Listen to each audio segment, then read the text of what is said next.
ಮದುವೆ ಮನೆಗಳಲ್ಲಿ ಭಟ್ರುಗಳು ಮಾಡ್ತಾರಲ್ವ ಪಲಾವ್, ಟೊಮೊಟೊ ಪಲಾವ್, ಅದನ್ನು ಮನೇಲೇ ಸಿಂಪಲಾಗಿ ಯಾವ ರೀತಿ ಮಾಡ್ಕೊಳ್ಳೋದು ಅಂತ ನೋಡ್ಕೊಳ್ಳೋಣ.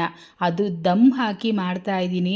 ರುಚಿ ಅಂತೂ ಎಕ್ಸಲೆಂಟ್ ಆಗಿರುತ್ತೆ. ನೀವು ಒಂದ್ಸಲ ಮಾಡಿದ್ರೆ ಮತ್ತೆ ಮತ್ತೆ ಮಾಡ್ತಾ ಇರ್ತೀರ. ಮೊದಲು 3 ಹಣ್ಣಾಗಿರೋ ಅಂಥ ನಾಟಿ ಟೊಮೊಟೊ ತೊಗೊಂಡಿದ್ದೀನಿ. ಇದನ್ನು ಮಿಕ್ಸಿನಲ್ಲಿ ಹಾಕಿ ತರ್ತರಿಯಾಗಿ ಗ್ರೈಂಡ್ ಮಾಡ್ಕೋಬೇಕು. 2 ಇಂಚಷ್ಟು ಚಕ್ಕೆ, ಒಂದು 10 ಲವಂಗ, 2 ಏಲಕ್ಕಿ, ಇದನ್ನು ಅಷ್ಟೇ ತರ್ತರಿಯಾಗಿ ಪೌಡ್ರ್ ಮಾಡಿಟ್ಕೊಂಬಿಡಿ. ಓಕೆ. ನಂತರ ಒಂದು ಬೌಲಲ್ಲಿ 1 ಗ್ಲಾಸಷ್ಟು ಜೀರಾ ರೈಸನ್ನು ಹಾಕ್ತಾ ಇದ್ದೀನಿ. ನೀವು ನಾರ್ಮಲಾಗಿ ಸೋನಾ ಮಸೂರಿ ರೈಸಲ್ಲೂ ಮಾಡ್ಬೋದು. ನೀಟಾಗಿ ತೊಳೆದು ನಾನೊಂದು 20 ನಿಮಿಷನಾದರೂ ನೆನೆಸಿಟ್ಕೊಳ್ತೀನಿ.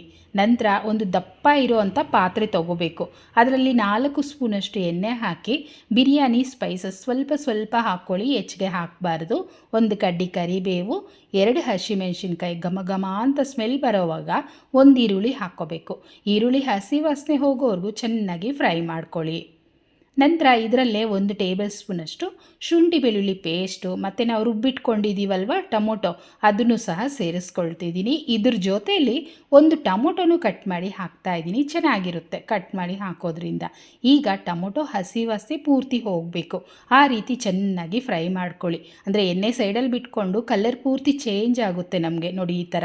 ಈಗ ಖಾರಕ್ಕೆ 1 ಟೇಬಲ್ ಸ್ಪೂನ್ ಅಚ್ಚ ಖಾರದ ಪುಡಿ, 1 ಟೇಬಲ್ ಸ್ಪೂನ್ ಧನಿಯಾ ಪುಡಿ, ಅರ್ಧ ಟೇಬಲ್ ಸ್ಪೂನ್ ಗರಂ ಮಸಾಲ, ಚಿಟಿಕೆ ಅರಿಶಿನ, ಚಕ್ಕೆ ಲವಂಗ, ಏಲಕ್ಕಿ ಪುಡಿ ಎಲ್ಲ ಸೇರಿಸ್ಬಿಟ್ಟು ನೀಟಾಗಿ ಮಿಕ್ಸ್ ಮಾಡಿ ನೀರನ್ನು ಹಾಕ್ಕೋಬೇಕು.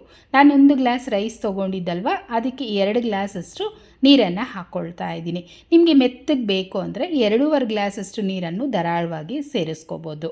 ಈಗ ರುಚಿಗೆ ತಕ್ಕಷ್ಟು ಉಪ್ಪನ್ನು ಸೇರಿಸ್ಬಿಟ್ಟು ಈ ನೀರು ಚೆನ್ನಾಗಿ ಕೊತ ಅಂತ ಒಂದು ಕುದಿ ಬರಬೇಕು. ನೋಡಿ ಈ ರೀತಿ ಕುದಿಯೋವಾಗ ನೆನೆಸಿಟ್ಟಿರೋ ಅಂಥ ರೈಸನ್ನು ಸೇರಿಸ್ಕೊಳ್ಳೋಣ. ಸೇರಿಸಿ ಒಂದು ಹಿಡಿಯಷ್ಟು ಕೊತ್ತಂಬರಿ ಸೊಪ್ಪನ್ನು ಹಾಕ್ಕೊಳ್ಳಿ. ನೀವು ಫ್ಲೇವರ್ ಇಷ್ಟಪಡೋದಾದರೆ ಪುದೀನ ಸೊಪ್ಪನ್ನು ಹಾಕ್ಕೋಬೋದು. ಈಗ ನೋಡಿ ನೀಟಾಗಿ ಮಿಕ್ಸ್ ಮಾಡಿ ನಾನೊಂದು ಪ್ಲೇಟನ್ನು ಮುಚ್ಚಿಟ್ಟು ಮೀಡಿಯಮ್ ಫ್ಲೇಮಲ್ಲಿ 1/4 ಭಾಗದಷ್ಟು ಮಾತ್ರ ಅನ್ನನ ಬೇಯಿಸ್ಕೊಳ್ತೀನಿ. ನೋಡಿ ಈಗ ಓಪನ್ ಮಾಡಿ ತೋರಿಸ್ತಾ ಇದ್ದೀನಿ.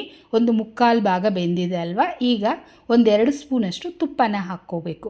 ಸೇಮ್ ಭಟ್ರುಗಳು ಯಾವ ರೀತಿ ಮಾಡ್ತಾರೋ ಅದೇ ರೀತಿ ಮಾಡಿ ತೋರಿಸ್ತಾ ಇದ್ದೀನಿ. ಇದೇ ಮೆಥಡಲ್ಲೇ ನೀವು ಟ್ರೈ ಮಾಡಿ ನೋಡಿ.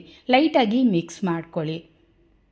ನಂತರ ನಾವು ಈಗ ದಮ್ ಹಾಕಬೇಕು ಅಂದರೆ ಒಂದು ಬಾಳೆ ಎಲೆ ಬೇಕಾಗುತ್ತೆ. ಅದಕ್ಕೆ ನಾನು ಚಿಕ್ಕದಾಗಿರುವಂಥ ಒಂದು ಬಾಳೆ ಎಲೆ ನೀಟಾಗಿ ತೊಳೆದ್ಬಿಟ್ಟು ಇದನ್ನು ನಾನು ಪಾತ್ರೆ ಮೇಲೆ ಮುಚ್ಚಿಡ್ತಾ ಇದ್ದೀನಿ.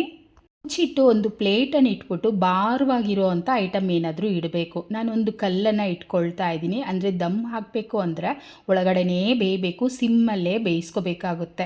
ಈಗ ನೋಡಿ ಓಪನ್ ಮಾಡಿ ತೋರಿಸ್ತಾ ಇದ್ದೀನಿ. ಸೂಪರಾಗಿ ನಮಗೆ ಬಿಡಿಯಾಗಿ ಅಷ್ಟೇ ಹೂವು ಥರ ನಮಗೆ ಪುಲಾವ್ ರೆಡಿಯಾಗಿದೆ. ಸಖತ್ತಾಗಿರುತ್ತೆ ಫ್ರೆಂಡ್ಸ್. ಘಮ ಘಮ ಅಂತ ಸ್ಮೆಲ್ ಬರ್ತಿದೆ. ನೀವು ಒಂದು ಸಲ ಮಾಡ್ಕೊಂಡು ನೋಡಿ.